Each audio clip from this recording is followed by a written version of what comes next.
Hey, how's it going, everybody? This is Chris. Welcome to episode 10 of NML Crossing, where, wow, it's been 2 weeks. 2 weeks in a row, which, to be completely honest, I wasn't banking on 2 days in a row, much less 2 weeks, so that's a win. Um, my track record insofar as, well, pretty much every measurable track record one can have in life, I've been a little bit not great at maintaining any sort of. I don't know. It's been a very unproductive little bit in my life, so without going too deep into it anyway. Um, it's pretty cool to have 2 weeks of NML Crossing under our belts here. It's really just very nice to have sort of kind of set a goal, and we're still kind of on that path. That's a win. That's a definite win. Not much more of a pre-ramble today, and in fact, this might be a pretty short one because it's not a bad issue. It's a really good issue, actually. It's one of those where it's kind of just like stuff happens, and we're just gonna have like a recitation of events. But if we go by like X-Lapse logic, anytime I'd threaten that an episode was going to be short, I'd find some sort of silly tangent to drone on about. Drone on about. Words, I tell you, words are tough. So we'll see. We'll see where the conversation takes us. So let's hop right in. This is Batman Shadow of the Bat number 74, which had a May 1998 cover date. Cataclysm Part 9, The Naked City, written by Alan Grant, with pencils by Mark Buckingham, however we say his name. Thankfully, there's a letter in this very issue that invites us to just call him Bucky.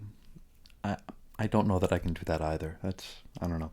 Anyway, so pencils by him, inks Wayne Faucha, colors Pam Rambo and Android Images, letters Bill Oakley, edits Gorfinkel O'Neill, cover price $1.95. Now, this chapter opens with Batman arriving back at the Gotham docks, of course after quelling that riot over at Blackgate last chapter and last episode. Not that we're getting any sort of editorial footnote to point us in that direction, but yeah, what are you going to do?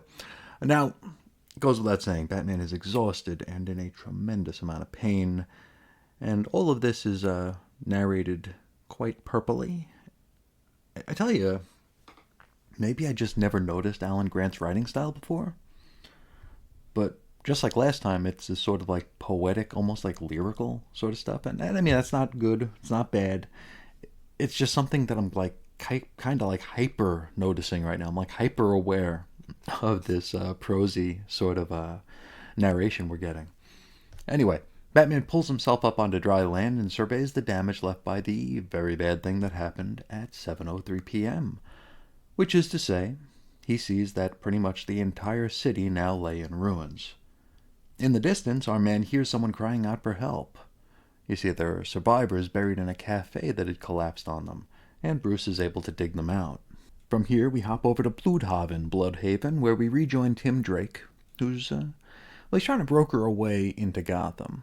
Of course, he wants to see his dad, he wants to see Bruce, he wants to just see the city he lives in. Now, the officer he's speaking to is, he's not interested in facilitating his passage. Tim's told that it could be weeks before roads into Gotham reopen, and to, go cool your jets at the Bloodhaven lodging that had been arranged for he and his fellow passengers. Tim, he decides to just steal a nearby motorcycle and helmet instead, so Tim's headed Gotham way. Back to Batman as he's taking roll call at the Dockside Cafe to ensure that everyone's been rescued and accounted for. Now, one of the survivors reports that she heard some cries for help down a nearby alley. Batman pops off a handful of pain and sugar pills from his utility belt before heading off to rescue the next bunch of folks. Oh, and he also tells this current crop of survivors to stick together and either head towards GCPD HQ or Wayne Tower. We follow our hero down that alley where we meet a fivesome of homeless fellas. At least I think there are 5 of them. There's a bunch. One of them, called Legs, is blamed for causing the earthquake due to an ear-shattering belch that he'd let out just before it happened. So, maybe Legs is the big bad that we read about in that Wizard magazine article. Maybe we'll get more information on that today. Who knows? Anyway, Batman arrives and saves the street folk just in the nick of time. You see, no sooner do they get out of their hidey hole than it collapses onto itself. Very, very dramatic-like. Now, after taking in an eyeful of the fallen city, one of the guys, this is a dude who fakes being blind in order to panhandle. And I mean, this is complete with a sign that says blind that he's wearing around his neck, so it's kind of silly. Now, this fella, he celebrates the fact that now all the Gothamites are going to know what it feels like to live on the streets. And, one of his fellow hobos reminds him that, hey dude, if everybody's poor, there's nobody left to panhandle to. Which, almost feels like there's some sort of statement being made. But it's like something kind of nebulous that I can't put my finger on. I don't know. Anyway, Batman advises these goobers to head to GCPD HQ or Wayne Tower. From here, we shift scenes to the apartment of Jolene Relazzo? You remember her? Huh. Now, we see her frantically throwing herself against her apartment door, but she just can't seem to break through. We learn here that she lives in a posh Wayne-owned buildings because, they're quake-proof. And, of course, this quake was something that she's long been worried about or kind of obsessed with. Now, unfortunately for her, the non-Wayne-owned skyscraper next to hers kind of toppled over onto the one that she's currently trying to escape from. And so, despite all her worry and preparedness, she's stuck. She's barred in. From here, we hop back to Batman, who's currently tromping around Gotham, saving scared civilians as he tries to, make sense of things.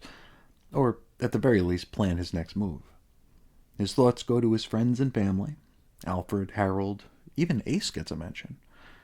After being rattled by another aftershock, he stops and considers an option that he didn't initially want to pursue. From here, we jump over to a couple of mooks named Dunk and Mo, and they're currently on orders from their big boss in order to kidnap some, quote, nutty dame. And we follow them into a still-standing building and up several flights of stairs. Might be worth noting that these buffoons did try the elevator first, despite everything. Anyway, they eventually find themselves outside the door of a J. Relazzo. Hey, remember her? Well, they ram their way in and then jam a pistol into her face, so I guess she's the nutty dame in question. Next stop, the Iceberg Lounge, base of operations for the Penguin, who I want to say at this point in time had portrayed himself as having gone straight, like everything's on the up and always has been. He's, a businessman. He's sitting there and he's giving out orders. He's giving his goons the orders to start looting. Now, these orders are interrupted by the arrival of Batman. From here, we hop over to the GCPD HQ, where Babs is recruiting some much-needed medical personnel. Her father approaches to insist upon her what a terrific job she's doing and how many lives she's saved since 703. At that same time, the group of survivors from the cafe arrive, just as Batman instructed them to. Let's hop back to the Bat, where he and Oswald are having a kind of contentious chat. Now, Batman knows that Oz is dirty, he just can't prove it. Oh, and also, due to the major disaster, Gotham's in a sort of martial law situation. I don't know if it's officially martial law, nobody announced it, but I guess it stands to reason when, the apocalypse hits, it's everybody for themselves. Now, this is to say, looters are probably going to be shot on sight. Everybody's going to be assumed to be very, very dangerous at this point. So, maybe don't send your goons out to steal stuff, is what he's trying to insist upon old Cobblepot. Now, it's here where Batman decides to share the reason for his visit to the Iceberg Lounge. He proposes that they team up in order to get Gotham back to normal as quickly and as easily as possible. Cobblepot is not immediately on board, and he'd kind of like to know what's in it for him. To which Batman's kind of like, well, if you don't, I will rain down so much hell upon you, yada, yada, yada, yada, yada. And so, bingo bango, we got us a Bat and Bird team-up. Now, Batman takes a gang of Penguin goons with him to the nearby ruins to start digging up survivors. We close out our issue... we close out our issue at a Gotham television station, where A strange bald man with a Q on his chest is delivering a message. He, he introduces himself as the Quakemaster, and he claims responsibility for the very bad thing that happened at 703. He demands $100 million or else he's going to do it all again. So, okay, that's our cliffhanger. Next time out, it's anthology time. We're going to be taking a look at several stories in Batman Chronicles number 12. Now, before we get into my hard-hitting, bulletproof analysis of this issue, let's pop into a Wizard magazine. This is going to be Wizard number 79, March 1998 cover date here. We got some blurbs, really. That's about it. Wizard kind of wasn't into DC so much, unless it was like Kingdom Come or JLA. So, or Hitman, I guess, or Vertigo. Okay, so they liked some DC stuff, just not the stuff we're talking about. So it doesn't really get a whole lot of play, despite the fact that, I mean, even looking back, this is a pretty big story. And as I've said before, it's a brave story. I mean, over the years, a lot of stories have been, called brave, but this one actually, like, fundamentally breaks down an entire, it's an entire corner of the universe, And like, I think we've said this before on the show, it's like, kind of like DC is a corner in the Bat universe sometimes, so pretty big deal. Anyway, let's hop into what Wizard had to say about a few of the books that we've already covered. We're going to look at Nightwing number 19, which is labeled as a read this book in Wizard, so I guess high recommendation. Here we got a few quotes from Chuck Dixon talking about the issue. He says, "It's Scott McDaniel drawing an earthquake. I've got to tell you this, the destruction is incredible. He is super duper at these disaster scenes." And, well, you won't get any argument from me. I think in their own way, all of the artists that we've seen so far have just absolutely killed it with their, with their pan over scenes and their shots of this new normal for Gotham. It's just been amazing work. In fact, and not to, spoil anything or put the cart in front of the horse, we're going to be covering the next issue of Nightwing in a few episodes, and I've already, put together that script. And there's a page there of some destruction that it's like I can't even wrap my mind around how McDaniel planned this page. It's really something to see. And when we get there, maybe I'll remember to share it somewhere, because it's amazing stuff. Dixon continues. Nightwing will be in Gotham for the Quake issues. In the next two issues of Nightwing, 19 and 20, he'll be in Gotham. And then he returns to Bloodhaven, because the Quake wasn't that far away. So there's some aftershock damage in Bloodhaven, and that's part of a storyline. And I guess I'll have to check out some of those issues to see if we need to include them here on the show. I suppose if nothing else, they could maybe be something we just talk about on the side as like little cutaways during the regular episodes. I guess it really will depend on, how much the Quake looms in those issues. So, just let me know your thoughts on that too. Like we talked about either last episode or a few episodes ago. I'm still not completely, concrete on what we're going to include and what we're going to exclude and where we need to go and all that good stuff. So it's definitely something I'm interested in discussing for sure. The next book to get a blurb is Robin number 52, which we talked about a couple episodes ago. Yeah, they say here Robin, who's doing martial arts training in Europe, is going 10 rounds with the killer King Snake and Lady Shiva in order to save the life of his woman friend Dava. Then Robin's going to head back home to ... a giant earthquake in Gotham City. Now that's more bad luck than being Michael Jackson's son? Huh? Wow. Yeah, a lot could be said for Wizard style of writing, can it? So Michael Jackson's son, huh? Okay. From here, we've got two more blurbs just listed under the Batman books, and it really is like they pay no mind to these books, which is so bizarre, isn't it? I mean, the way I don't think. I was going to say I don't think DC goes a week without a Batman book these days, but I honestly don't think DC goes a week without like 4 or 5 Batman books nowadays. There's Batman on the racks everywhere, every week. It's ridiculous. It's to the point where it's like, I don't know, like the pendulum has swung so far. It's like who possibly has the time or resources or money to be a Batman completionist anymore? I don't know. Anyway, the blurbs we got here, and again, they are just blurbs. Batman 553 is, quote, Batman buried beneath the Batcave? Believe it, Buster. I mean, that's it. That's all they say about it. We also have Detective 720, where Batman has to swim to safety and rescue Alfred following Gotham's devastating earthquake.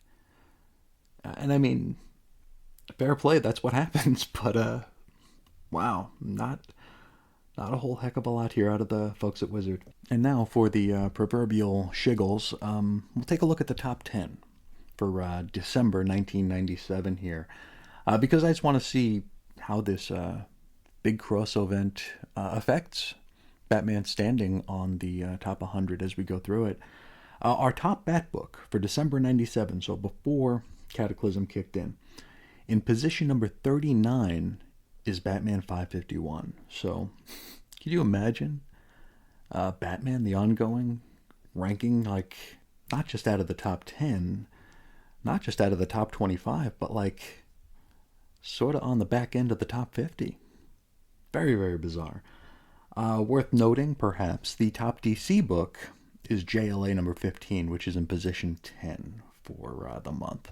And that's our peek into Wizard, and I'm going to try to keep these as, these segments as small and as inobtrusive as possible, because I kind of think that, like, looking at the ephemera of the time is something that really only interests me. So I don't want to force that upon you, so I'll try to keep that as brief as possible. Of course, I invite your suggestions and your comments on the coverage of this sort of silliness as part of this series. Now, I guess let's talk about the issue. Like I threatened at the beginning, there's not much to say about it. It's an issue where stuff happens. It's good. It's all good stuff. It's just a lot of, well, I suppose, like shuffling the chess pieces around a bit, which is pretty cool, of course. We got Batman who's doing his best to rescue survivors and is even getting into a strange bedfellows relationship with one of his worst enemies in order to, serve and protect the people of Gotham. The Penguin, being that strange bedfellow, is introduced to the post-Quake landscape, which it's always cool when we are, I guess, reminded or informed just who is on Gotham. Who's still here, who's going to be, who might figure into stories as we work our way through. Jolene Relazzo is back on the scene, which honestly was a bit of a surprise to me, as I figured, I thought she was a one and done. I figured she already served her purpose to the story and really wouldn't need to be called upon again. I'd kind of filed her away in obscurity, like as a, Batman-themed Trivial Pursuit answer or something. We got Tim Drake, who's back on dry land, and he's headed Gotham way via a stolen motorcycle, so he will be here soon. And Barbara, of course, is still taking care of business at the GCPD HQ. Perhaps our biggest takeaway from this issue, even bigger than Batman and the Penguin teaming up, is, we met the big bad of the story, I think. Oh boy. For real, I mean, I'm both, like, annoyed at myself and pleased that I can't, for the life of me, recall this Quakemaster character. I mean, at this point, I can't even say whether or not I believe him to be legit. Like, did he do it? Or is he just playing into people's fears and taking credit for it, hoping to get that, hundo mil payday he asked for? Either way, he's just such a hard character to take seriously. I don't know if it's my own biases or anything, because it's like I can't see him and not think of the Shockmaster gimmick from like WCW in '93 or so. For wrestling fans out there, I mean, for those of you who know, you know. Like, all I need to see now is for the Quakemaster to trip over a beam or something, and my life would be complete. I, he's going to be a tough one to take seriously, at least at this point. Am I looking forward to seeing more from him? Well, yeah, no, I guess. I I just can't see him actually being behind the 7.6er. Plus, I mean, if he were responsible for it, I'm sure I'd know something about that. Like, I'm sure that would be like common knowledge among vaunted fake ass comics historians. Which makes me wonder if I'll have to turn in my fake ass comics historian card at the end of this. I don't know. Also, I mean, if he were responsible, I feel like it would take a lot away from the overall No Man's Land story. Like, to my mind, it should be a natural disaster. And I'm like 90% sure this dude's going to be fake, or he's going to be, a charlatan, But, like, it should be a natural disaster. Because, like, we've discussed this, natural disasters are both bigger and badder than the bad guys. And there's something that even the mightiest of superheroes can't fight. I don't know. I'm sure, these questions will be answered very, very soon. I mean, the answer is really just a Google search away. I'm just not doing that for, I guess, dramatic effect and to not ruin the story for me. Like I said, we're going to know soon enough. And in any event, I suppose this is an interesting wrinkle. It would stand to reason that in a city like Gotham, someone might try to claim responsibility for something like this. It just makes sense. And I'm guessing this is probably something that I will be mentioning and muddling over for the next week or two of episodes.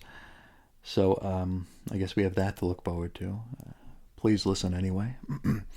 Overall, this issue felt like a truly progressive chapter in the Cataclysm Cross event. And I want to say at this point we're at the halfway point. I think Cataclysm has 18 parts total. It might be 17, but I think it might be 18. I can't remember. I don't have my list in front of me. I feel like up till now we've been firmly putting pieces in place. And from here on in, I feel like things are probably going to start happening a lot more quickly. Well, maybe not the next chapter, since it's an anthology, which I'm guessing will be a bunch of vignettes. And, well, Chris from the future here. I wrote this script a few days ago, before I read Batman Chronicles.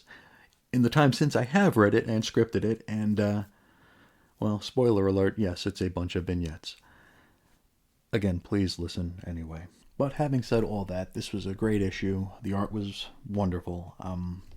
Just real good stuff. I highly recommend it. I recommend pretty much everything we've covered to this point without reservation. So I'm digging it. I hope you are as well. We don't have a mailbag necessarily today, but we do have some comments. I've been having a lot of really fun and great conversations about this project. Some by text message, some by DM, some on Facebook, some on email, some on the blog. It's just it's really nice to be having conversations about comics again. Without going too deep into it, we're just past Christmas, right? We're just past the holidays, and this season was particularly rough for me and mine. It just didn't feel like the holidays. It was just a real down and dismal time. It just didn't feel special at all. And for me, one of the reasons it didn't feel special is because I didn't have a project going on. I didn't have a show going on. I mean, these shows and these projects, they don't sound like much, and they're really not much, but they're something. And they go a long way to making me feel like I'm, I don't know, part of something at a special time of year. And not having that is something that I feel, I mean, I work at home, so, I'm not really out in community during holidays, so I don't see people bundled up in ugly sweaters. I don't get to see the lights as often as some others might. I don't get to see the decorations and the businesses dressed up, so I just don't get out much. So the show was like a nice little outlet for that kind of a thing. I mean, for the past 7 years, around Christmas time, the blog would change to Christmas on Infinite Earths instead of Chris's on Infinite Earths. And the X-Lapsed show would turn into Merry X-Lapsed. And we talk about, you know, Christmas stories in the X books. And it was just a nice change of pace. Got to change up the music a bit. Don't know. It was just my little ritual. And not having a show or a project going on in general is a weird feeling. But especially so around the holidays. It just feels like a missing piece. So to kind of be back in it right now and be having these conversations and chatting with people and sharing ideas is just, it's really helped. It's really helped me out here.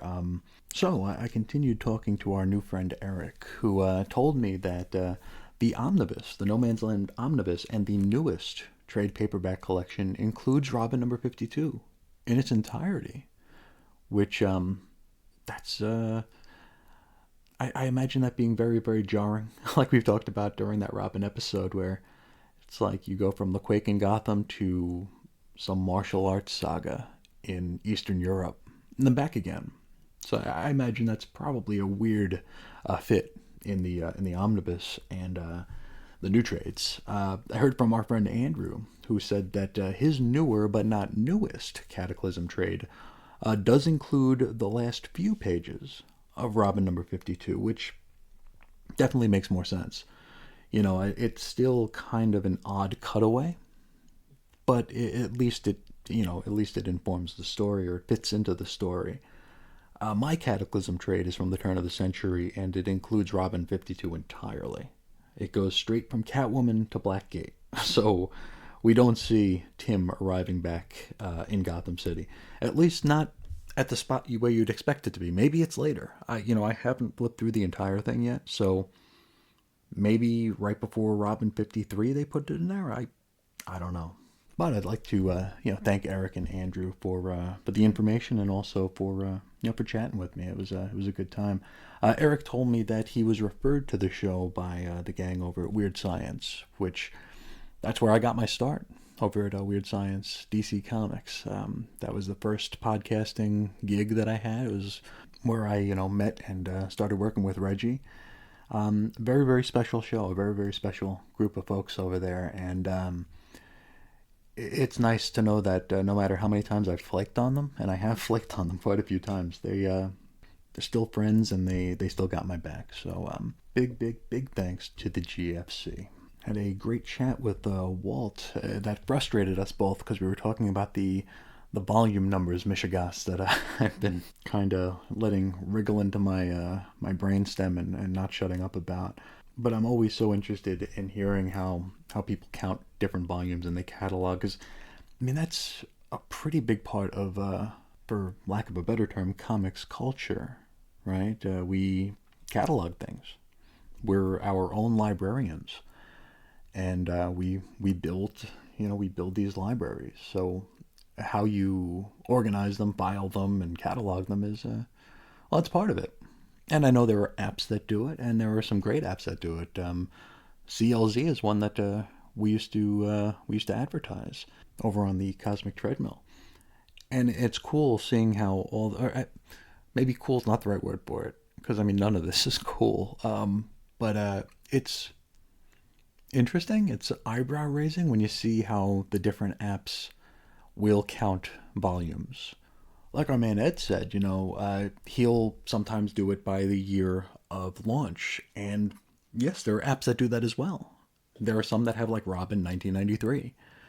There are some that have, Robin Volume 1 as the first ongoing. It's very, very weird how there's no like universal currency as it pertains to how we count these volumes. It's been probably, every bit of 20 years since the last time I looked at an Overstreet price guide. I couldn't imagine what they look like now. I really, not just with the volume numbers, but with variants. I mean, you could have entire pages dedicated to like one issue. Now it's pretty crazy. If anybody out there's been keeping up with the Overstreet, let me know how that looks, because I can imagine that being a major league cluster, like to the point where it's like maybe don't even bother printing them up anymore. And I'm a physical media guy, but oof. Anyway, Told you all at the start I was going to get lost in a tangent, didn't I? Let's wrap up with one more discussion that Ed had posited over on the Facebook group here. He had read the issue of Catwoman we covered, and he brought up a really, really great point that I don't know if I just glossed over it or got lost in the story or just plain shallow read it, you know. But he brought up the brutality in that issue, using the death of a child, you know, and it's funny, I didn't even stop to consider that how that's kind of a, I don't know, kind of like a shortcut or a cheat code to evoke reaction or emotion in the reader. I didn't even consider that. You know, I thought some of the dialogue was a little bit, I don't know, cliche in like a babyish way, like her telling Catwoman not that she looks like a cat, but a kitty cat, and talking about her loose tooth, and I think that's part of the problem with reviewing. I think, at least for me, because I'm not very good at it. I kind of get stuck in this tunnel vision where, rather than looking at some of the, it's basically not seeing the forest for the trees, right? I'm so tuned in on like dialogue nuance and stuff like that that I sometimes miss out on some of the bigger picture stuff, like this, you know, death of a child, to evoke some sort of reaction or some sort of like a visceral either fear or empathy or whatever the case. But, you know, that's definitely something I want to be more cognizant of going forward, and I'm going to do my best to see that bigger picture. And I definitely want to thank Ed for sharing his thoughts on it, because I was completely ignorant to this scene that I guess, I mean, we could look at it as something of a stunt, you know? And I mean, it's no excuse, but Grayson was very, very young in her career here, coming off of, you know, fanfics and appas. And I have like very, very little experience reading fanfic. I think I read one of hers for the treadmill episode we did, which was kind of a trip. But generally speaking, anytime I hear fanfic come up, a lot of it has to do with, wish fulfillment, of course, but also like, I don't want to use words like cheap, but like stuff like this, where it's like something that's there simply to evoke a reaction, but not in a way that really, I suppose, earns it, if that makes sense. Hopefully that makes sense. Because that's what I'm seeing now when I look back on this Catwoman issue. It's like, okay, we have this reaction. You know, even Selena for a minute has the reaction, and then it's kind of just over. And the use of a child there who comes across as almost too innocent in the scene, maybe that was something of a stunt. I don't know.